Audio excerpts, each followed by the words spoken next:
We do begin with the new details about the mass shooting at Robb Elementary School in Uvalde, Texas. The first investigative report, which was just released, describes a series of shortcomings and failures of the school district and law enforcement officers who, quote, failed to prioritize saving the lives of innocent victims over their own safety.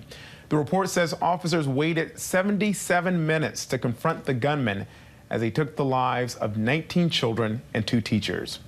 Let's bring in ABC News senior investigative reporter Aaron Katersky and former San Bernardino Police Chief Jarrod Burguan. Good to see you, gentlemen. Aaron, the report says law enforcement put their own safety above the lives of these victims.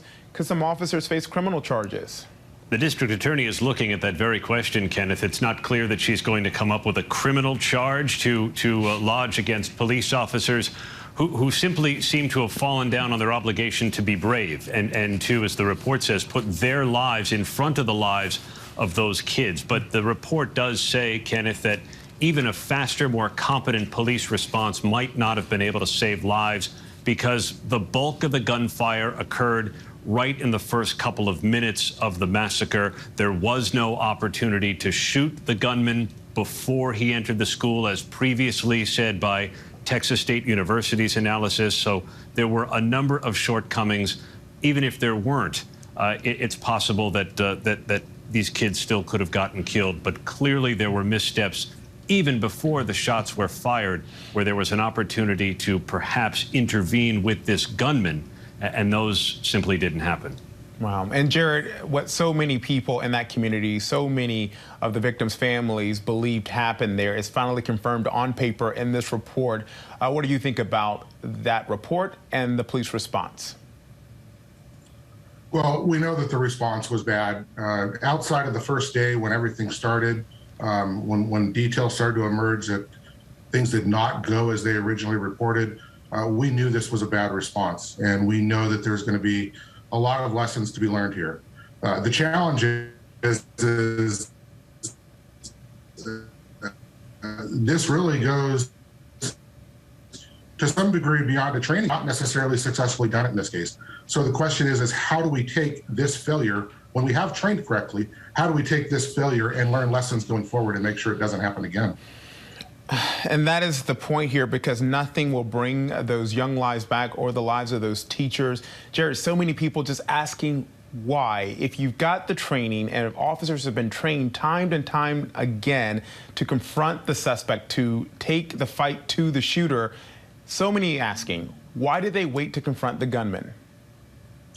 Yeah, you know, there's this balance in these responses. It has to do with aggression versus backing off and showing a little bit of restraint.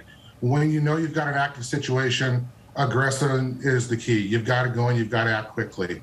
When you know that it's converted to a barricaded suspect, you've got to be disciplined and back off a little bit and show a little restraint.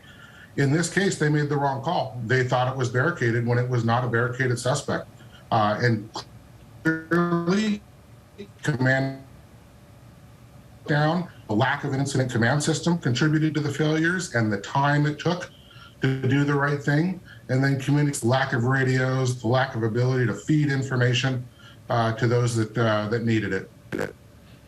Yeah, and Aaron, we know that report goes into a little bit more detail and says the suspect was not born a shooter, but instead turned into one. What did it mean by that? He grew up in a troubled home. He was bullied at school. He was a truant.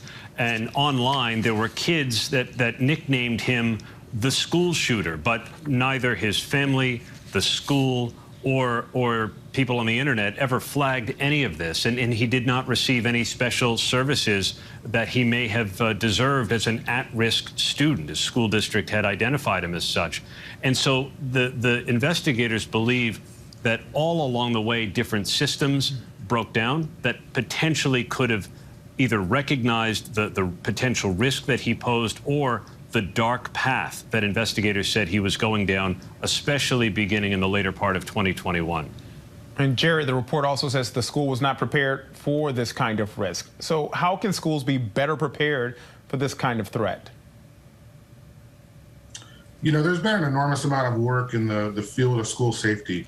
We know how to make schools safe and still balance it against an educational environment that needs to exist. The challenge is it's not taken serious in some places. There are some places that simply think, well, it's not going to happen here.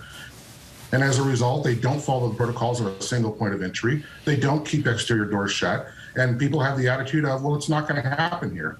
And I think we've had enough of these incidences to realize that it will. And every school needs to take this seriously. Yeah, a tough report there for that community, for the police involved there, and definitely for the families of the victims left behind there. All right, Aaron, and also Mr. Burguan, we appreciate your time. Thanks again. Hi, everyone. George Stephanopoulos here. Thanks for checking out the ABC News YouTube channel. If you'd like to get more videos, show highlights, and watch live event coverage, click on the right over here to subscribe to our channel. And don't forget to download the ABC News app for breaking news alerts. Thanks for watching.